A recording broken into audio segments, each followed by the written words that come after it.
The afternoon sun beat down on the crowded parking lot of Westfield Shopping Center as David pulled his old Honda Civic into what seemed like the last available parking spot. After driving around for nearly 10 minutes, he was relieved to finally find a space close to the main entrance. David was a quiet man in his early 30s, wearing a simple gray t-shirt and jeans. What most people couldn't tell just by looking at him was that he was a decorated Navy SEAL, home on a rare 2-week leave to visit his elderly grandmother. David had promised his grandmother he would pick up her prescription from the pharmacy and grab a few groceries for her. It was supposed to be a simple errand, nothing more. He turned off his engine and was about to step out when he heard the aggressive honking of a car horn behind him. Through his rearview mirror, he could see a shiny black Range Rover practically sitting on his bumper, the driver laying on the horn like his life depended on it.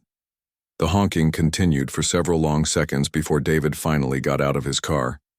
He was met immediately by an angry voice shouting from the expensive SUV behind him, "Hey, that's our spot. We were here first." The voice belonged to a man in his late 40s, his face already red with anger as he rolled down his window. The man was wearing an expensive-looking polo shirt and had the kind of aggressive posture that suggested he was used to getting his way. David looked around, confused. He had been driving slowly through the lot, following the normal flow of traffic, and hadn't seen anyone waiting for this particular spot. In fact, he had been following a car that had just pulled out of the space moments before he arrived. "I'm sorry, sir, but I didn't see you waiting," David said calmly, his voice carrying the measured tone that came from years of military training. "I was following the car that just left this spot. The man in the Range Rover, whose name was Richard, wasn't having any of it." His wife Linda sat in the passenger seat, equally agitated and already pulling out her phone. Richard threw his car into park and stepped out, slamming his door with unnecessary force. "Don't give me that garbage," Richard snapped, his voice getting louder. "We've been circling this lot for 20 minutes and we saw this spot first. You just swooped in like you own the place." David remained calm, something that came naturally to him after years of high-pressure situations that most people couldn't even imagine. He had faced enemy fire in hostile territories, had been in life-or-death situations that would break most people. Yet here he was, trying to defuse a situation over a parking spot with the same level-headed approach he brought to everything else. "Look, I understand parking is tough today," David said, keeping his voice steady and non-confrontational. "But I was just following traffic flow. I didn't cut anyone off or take a spot someone was waiting for. There might be another spot opening up soon." Linda had now gotten out of the passenger side, her phone already recording. She was a woman in her mid-40s with perfectly styled blonde hair and designer clothes that probably cost more than David made in a month. Her face was twisted with the kind of entitled anger that comes from always expecting the world to bend to her will. "Another spot?" Linda screeched, her voice carrying across the parking lot. "Do you see how packed this place is? We've been driving around forever and you just think you can waltz in here and take whatever you want?" David noticed that other shoppers in the area were starting to pay attention to the commotion. A family with young children hurried past, clearly uncomfortable with the escalating tension. An elderly couple loading groceries into their car, a few spaces away, kept glancing over nervously. "I really don't want any trouble," David said, his hands visible and open in a non-threatening gesture. "I'm just here to pick up some things for my grandmother. I'll be quick and then the spot will be free again." Richard stepped closer, invading David's personal space in a way that was clearly meant to intimidate. "Your grandmother?" "Right. Look, pal, I don't know how things work where you come from, but around here we have rules. We have order. And the rule is first come, first served." David could smell the alcohol on Richard's breath despite it being only mid-afternoon. This added another layer of concern to an already tense situation. In his military training, David had learned to quickly assess threats and situations, and he could tell this was escalating beyond a simple parking dispute. "Sir, I respect that you're frustrated," David said, taking a small step back to create some space. "But I'm not looking for a fight. Maybe we can find a solution that works for everyone." Linda laughed, but it wasn't a pleasant sound. "A solution? The solution is simple. You move your piece of junk car and let decent people park where they belong." The comment about his car stung a little, but David had heard worse. His Honda Civic was 15 years old and had seen better days, but it was reliable and paid for. He had never been the type to care much about material possessions, especially after seeing how people lived in some of the places he had been deployed.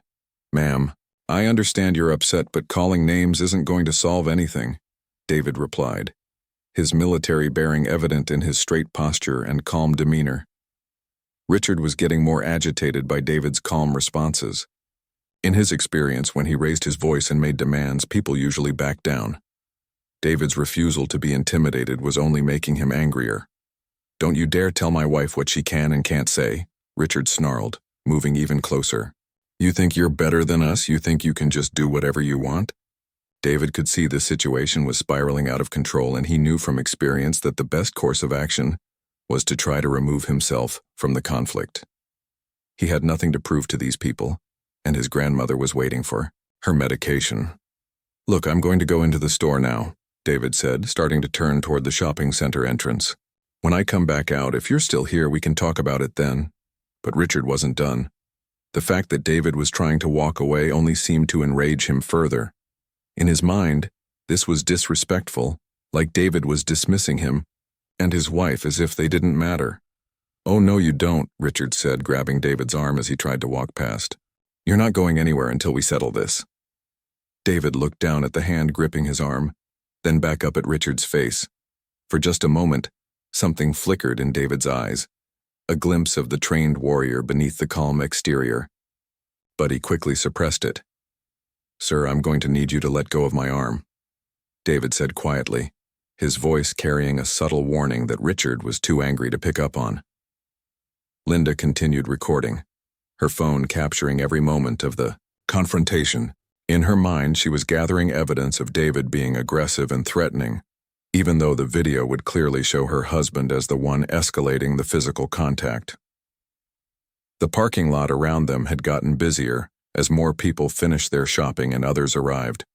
Several people had stopped to watch the confrontation, some openly recording on their phones.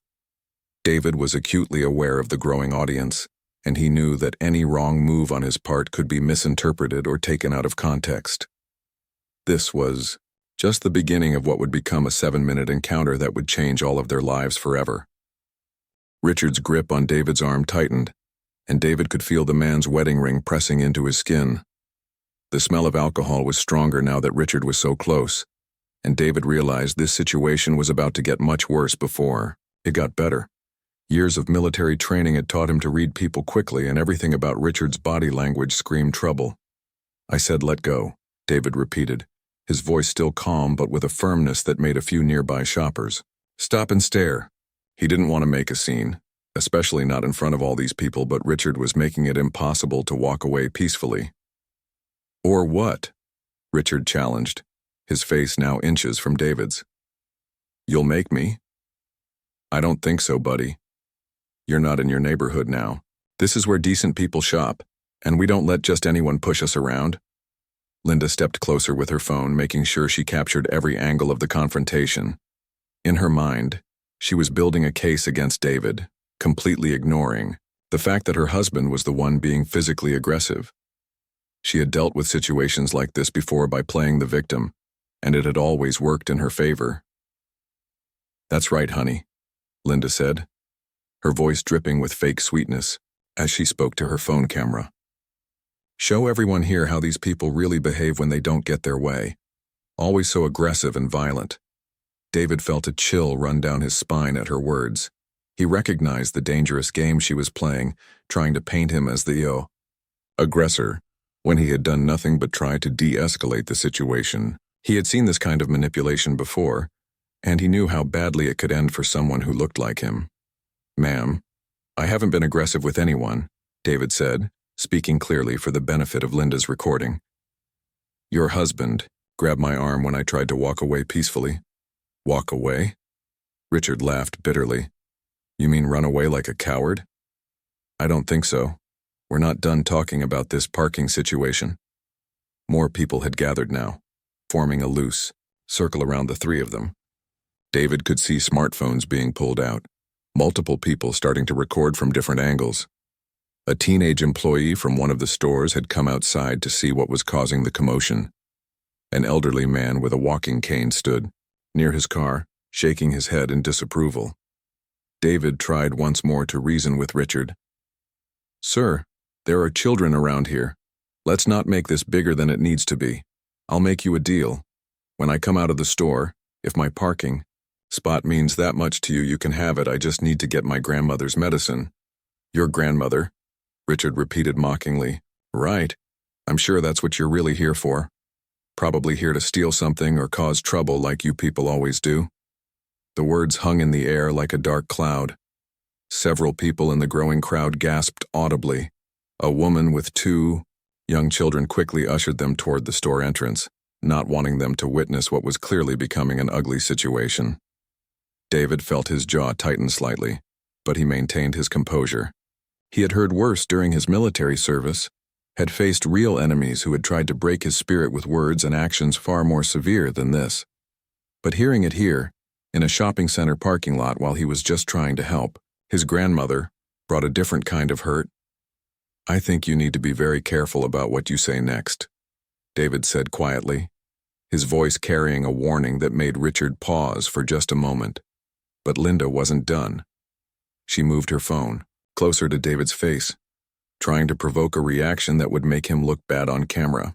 "Are you threatening us?" she demanded loudly, making sure her voice would be clear on the recording. "Everyone here is witnessing this. This man is threatening me and my husband over a parking spot." "I'm not threatening anyone," David replied, looking directly into her camera. "I'm asking your husband to let go of my arm so I can go about my business peacefully." Richard seemed to realize he was still gripping David's arm and released it, but he didn't step back. Instead, he pushed his chest out and moved even closer, trying to use his height advantage to intimidate David. What Richard didn't know was that David had faced enemy soldiers who were much bigger and far more dangerous than a drunk man in a shopping center parking lot. "You know what I think?" Richard said, his voice getting louder as he played to the crowd.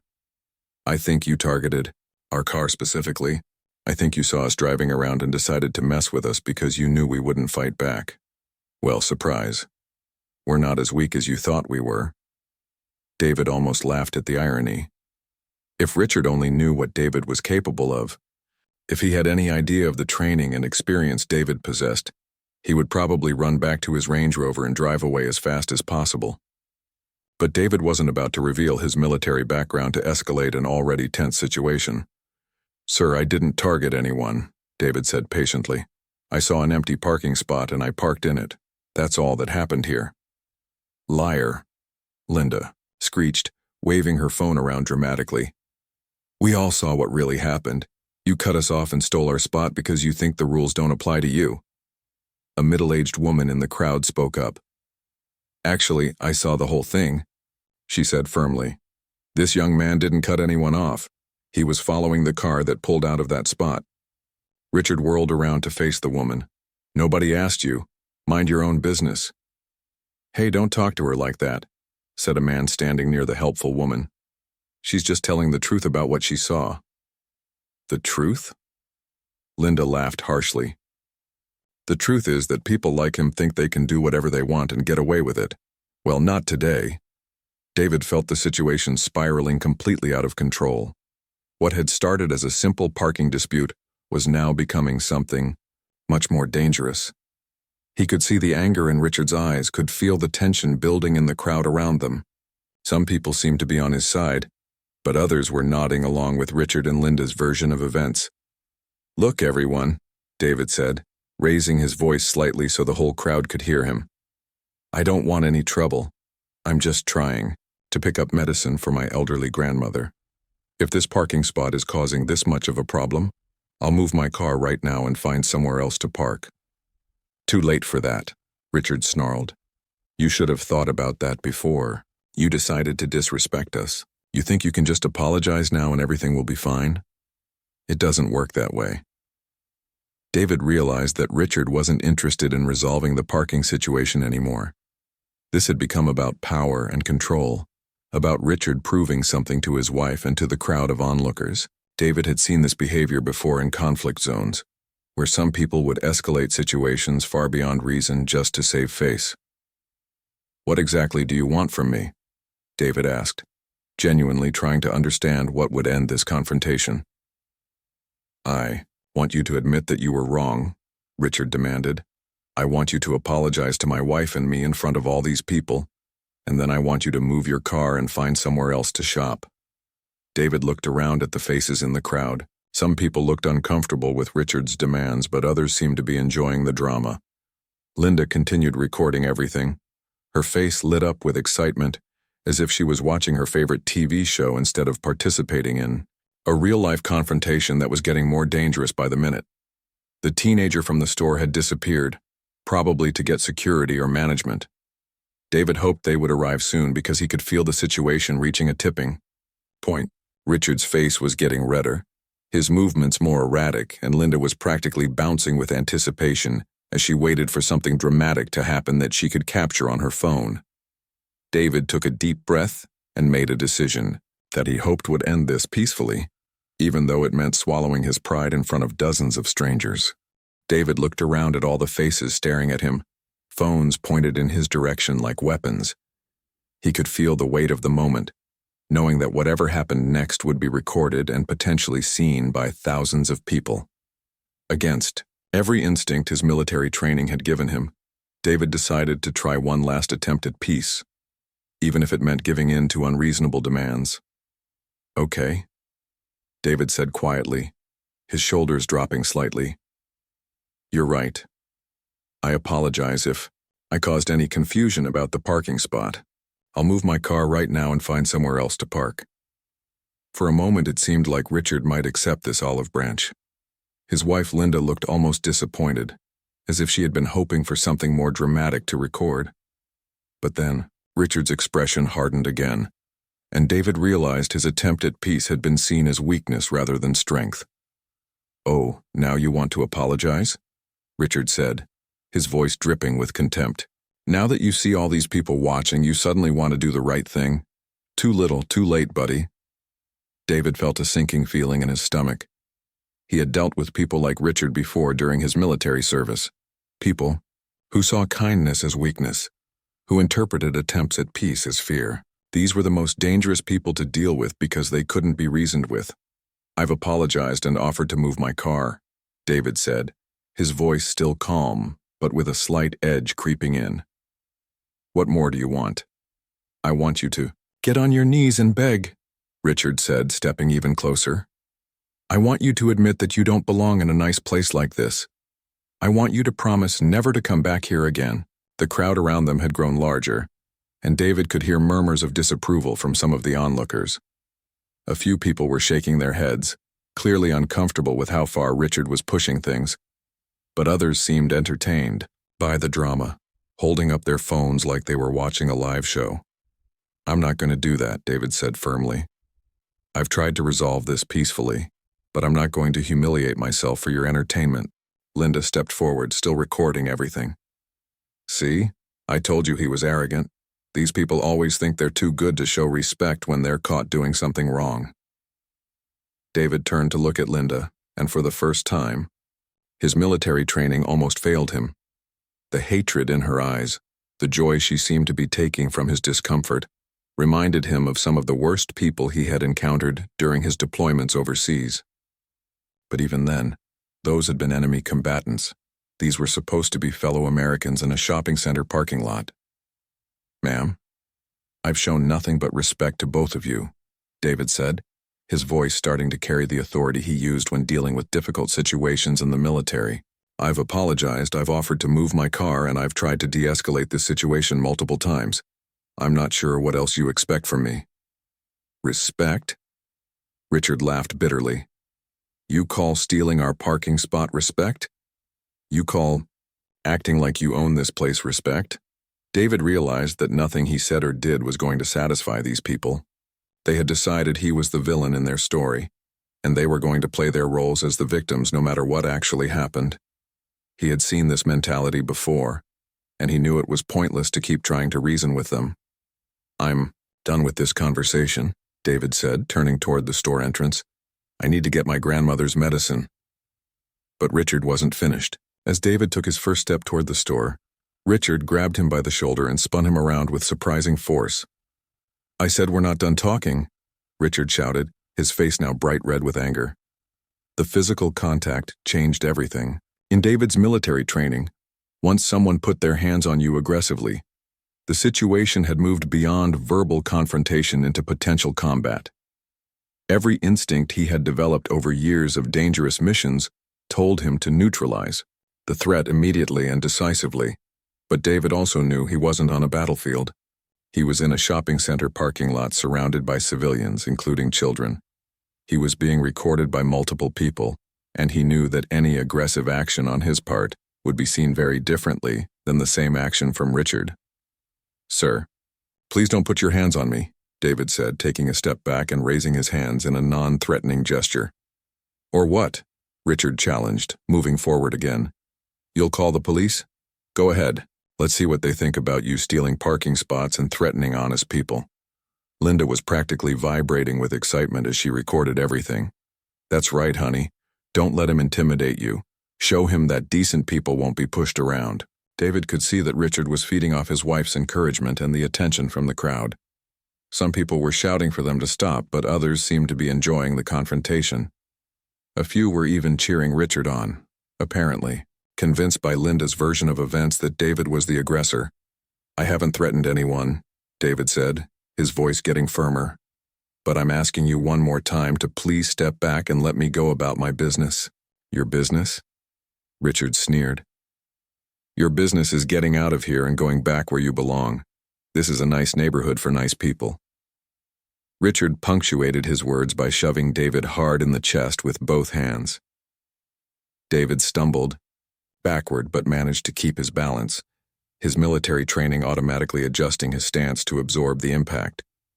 For just a moment, muscle memory almost took over, and David's hand started to move into a defensive position that would have ended the confrontation very quickly.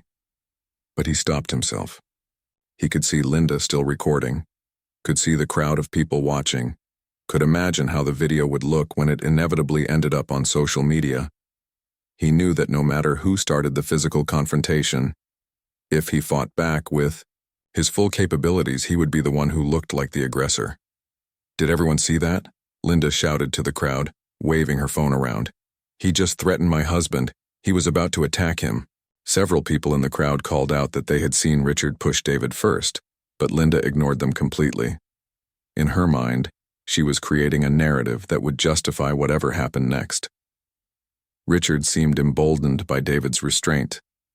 He had expected David to fight back, and when he didn't, Richard interpreted it as fear rather than self-control.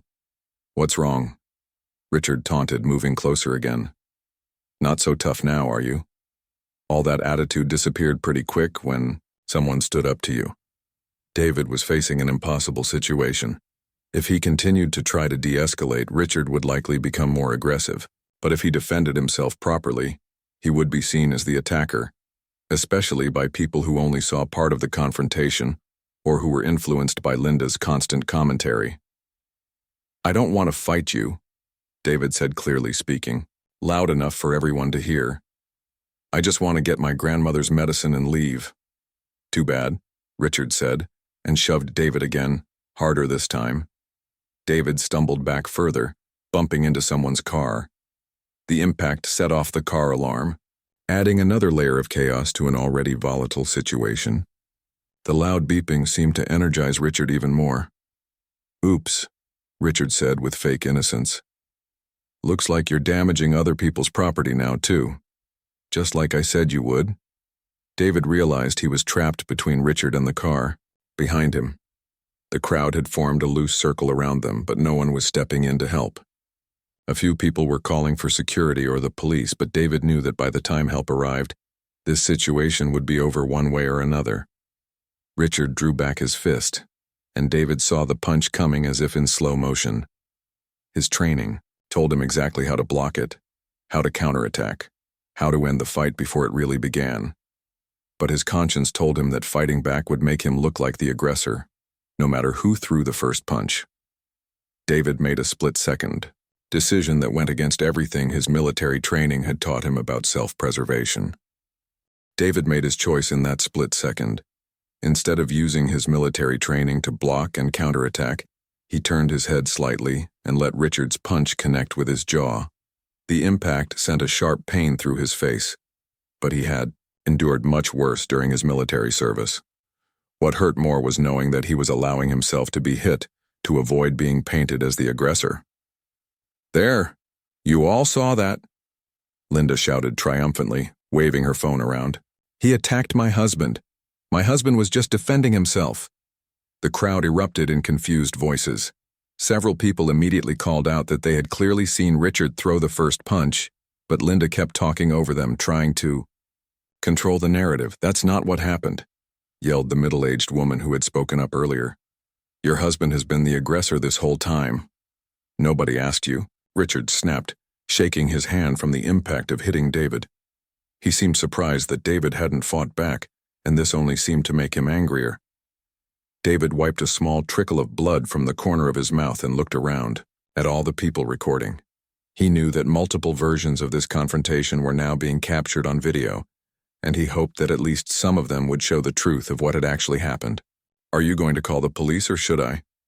David asked calmly, his voice carrying clearly across the parking lot despite the throbbing in his jaw. "Go ahead and call them," Richard shouted back. "Let's see what they think about you threatening and attacking innocent people."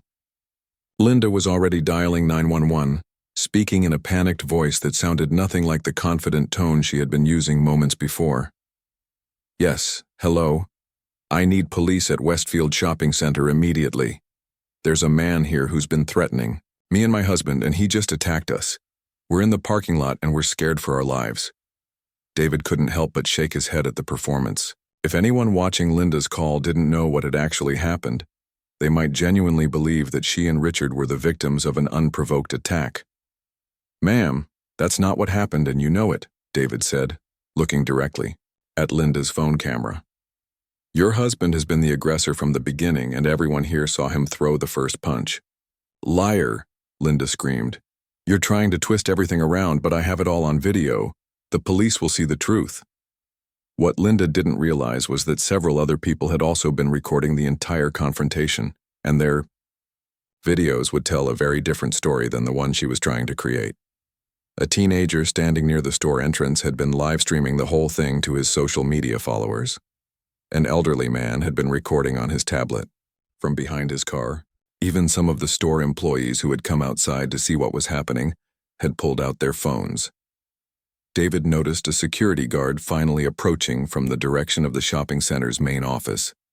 The guard was an older black man in his 60s, walking with the purposeful stride of someone who had dealt with plenty of parking lot disputes over the years. "What's going on here?" the security guard asked as he approached the crowd. Richard immediately jumped in before anyone else could speak. "Thank God you're here. This man stole our parking spot and then attacked me when we asked him to move. My wife has the whole thing on video." Linda thrust her phone toward the security guard. "Look, I recorded everything. He was aggressive from the very beginning." The security guard, whose name tag read Walter, looked around at the crowd of people and the multiple phones still recording. He had been doing this job long enough to know that situations like this were rarely as simple as the first person to speak made them seem. "Sir," Walter said, addressing David, "can you tell me your version of what happened here?" David straightened up, and for the first time since the confrontation began, his military bearing became clearly visible. "I parked in an available spot after following a car that had just pulled out. These two people claimed I had stolen their spot, even though I never saw them waiting for it. I tried to de-escalate the situation multiple times, even offering to move my car. The gentleman became increasingly aggressive and eventually pushed me, and then punched me." "That's a lie," Richard shouted. "He's the one who was aggressive. He threatened us." Walter held up his hand for quiet and looked around at the crowd. "Did anyone else see what happened here?" Several people spoke up at once. The woman who had defended David earlier stepped forward. "I saw the whole thing from the beginning. This young man was following a car out of that parking spot when these two started honking and yelling at him. He's been nothing but polite this entire time, even when they were being completely unreasonable." "That's right," added the elderly man with the tablet. "I've been recording since this started and you can clearly see who the aggressor was." The teenager who had been live streaming chimed in. Dude, I got the whole thing on my stream. This guy never did anything wrong. Those two have been acting crazy from the beginning. Linda's face was turning red as more and more people spoke against her version of events. You're all lying. You're all ganging up on us because you stick together. Walter, you can't believe them over honest, law-abiding citizens. Walter's expression didn't change, but David caught a flicker of something in the older man's eyes. Walter had probably dealt with people like Richard and Linda many times over the years, and he likely recognized the pattern of behavior he was seeing. Ma'am, I'm going to need to see everyone's videos before I can make any determinations about what happened here, Walter said professionally. Fine, Linda said, waving her phone. Mine shows everything. It shows him being aggressive and threatening us. The teenager held up his phone. Mine shows the whole thing too, including your husband grabbing this guy and pushing him before he threw that punch. Richard's face went pale as he realized that multiple recordings might not support his wife's version of events. Now wait a minute. Let's not get carried away here. Maybe everyone just got a little heated over a parking spot. Maybe we can work this out without involving the police. But it was too late. In the distance, David could hear the sound of police sirens getting closer. Linda's dramatic 911 call had worked too well, and now law enforcement was on the way to a situation that Richard was suddenly hoping to downplay. The police are already coming, David said quietly. Maybe that's for the best. Let them sort out what really happened here. Walter nodded and began taking down everyone's contact information who had witnessed the incident. David provided his military ID along with his driver's license, which seemed to surprise Walter. Navy SEAL? Walter asked quietly, looking at David's. Military identification? Yes, sir, David replied. On leave visiting my grandmother. Walter's eyebrows raised slightly, and he looked over at Richard and Linda with what might have been amusement. David could tell that Walter was probably wondering why a trained military professional had allowed himself to be punched by an angry man in a shopping center parking lot. The police sirens were getting louder now, and Linda was starting to look nervous despite her earlier confidence. She kept checking her phone recording, probably realizing for the first time that her video might not look as convincing as she had thought. Richard was pacing back and forth, muttering to himself and occasionally glaring at David.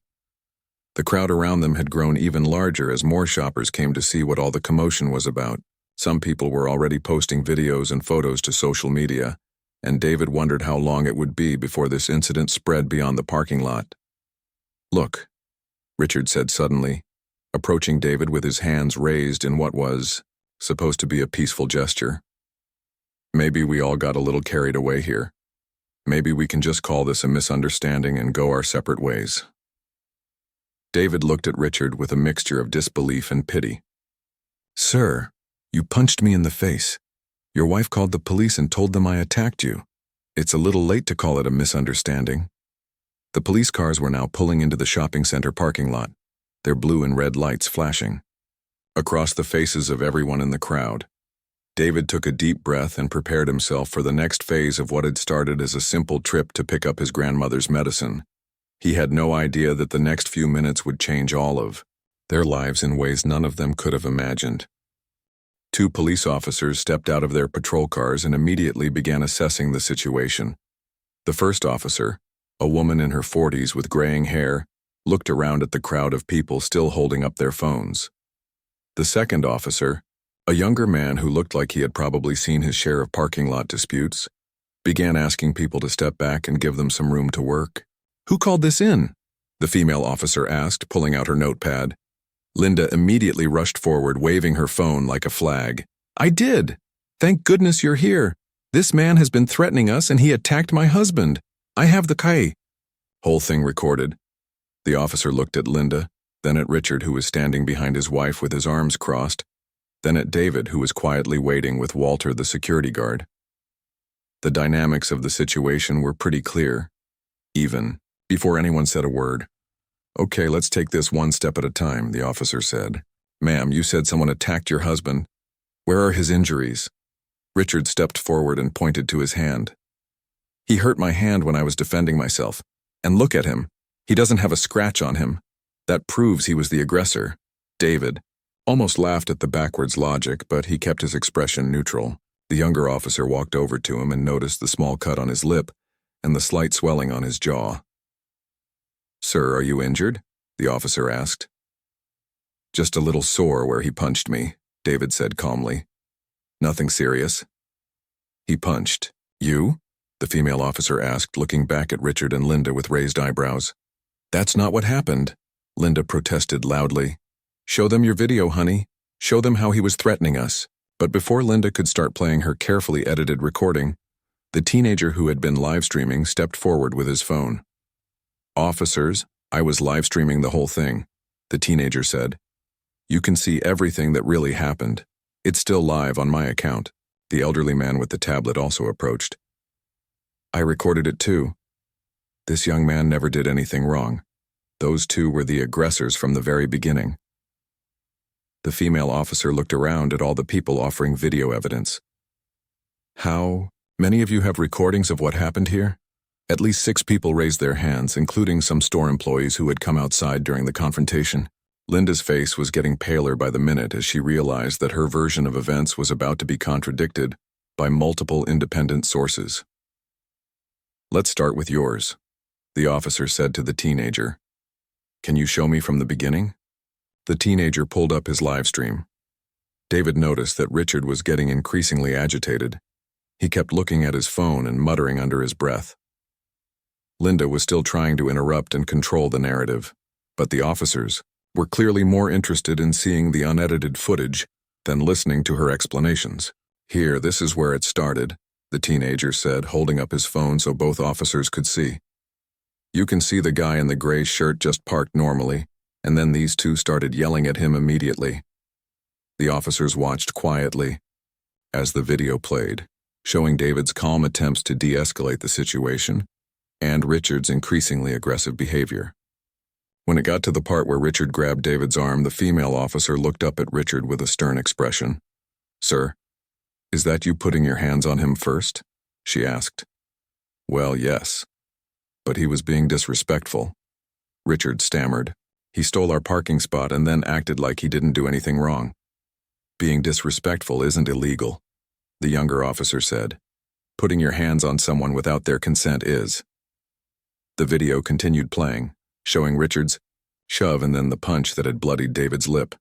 By the time it finished, both officers were looking at Richard and Linda like they couldn't believe what they had just witnessed. "Ma'am," the female officer said to Linda, "you called 911 and reported that this man attacked you and your husband. But this video clearly shows your husband as the one who initiated physical contact and threw the only punch. That's filing a false police report." Linda's mouth opened and closed like a fish out of water. But he was threatening us. He was being aggressive." "Ma'am, I just watched 7 minutes of video," the officer replied. "The only aggressive behavior I saw was from your husband." While the officers were reviewing more videos from other witnesses, David noticed Richard frantically typing on his phone. David couldn't see what he was doing, but Richard's face was getting more and more panicked with each passing second. Suddenly, Richard's phone rang. He looked at the caller ID, and his face went completely white. I need to take this," Richard said, his voice shaking as he answered the phone. "Hello?" Even from several feet away, David could hear the angry voice on the other end of the call. Richard walked a few steps away, but his conversation was still audible to everyone nearby. "Richard, what the hell is this video I'm looking at?" the voice demanded. "Is this you attacking someone in a parking lot?" "Mr. Peterson, I can explain," Richard said desperately. "It's not what it looks like. I was defending myself and my wife." "Defending yourself?" The voice on the phone got louder. "I'm watching you punch a man who was clearly trying to walk away. And the things your wife was saying? Richard, you're done. Clean out your desk. Security will escort you out tomorrow morning." Richard's face went from white to green. "Sir, please, you can't do this. I've been with the company for 15 years. I have a mortgage, car payments. You should have thought about that before you decided to represent our company like this in public. We have a zero-tolerance policy for this kind of behavior. Consider this your official termination." The phone call ended, and Richard stood there staring at his phone like he couldn't believe what had just happened.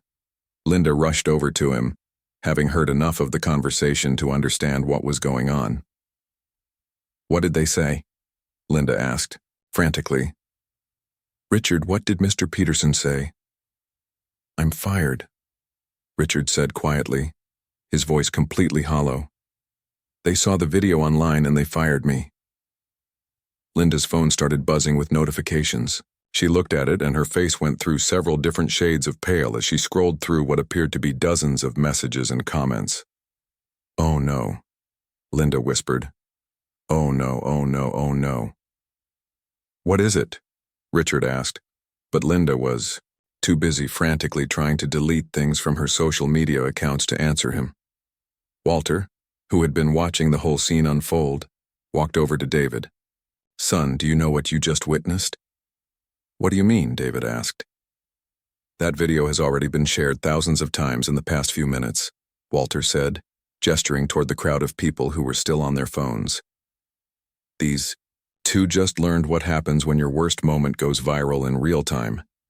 David looked around and noticed that several people in the crowd were still posting and sharing videos of the confrontation. The teenager's live stream had apparently been viewed by hundreds of people, who were now sharing it across different social media platforms. The female officer finished reviewing the last witness video and walked back over to Richard and Linda. "Sir, you're under arrest for assault. Ma'am, you're under arrest for filing a false police report." "This can't be happening," Linda said as the officer began reading them their rights. "This is all a misunderstanding. We're good people. We volunteer at our church. We donate to charity.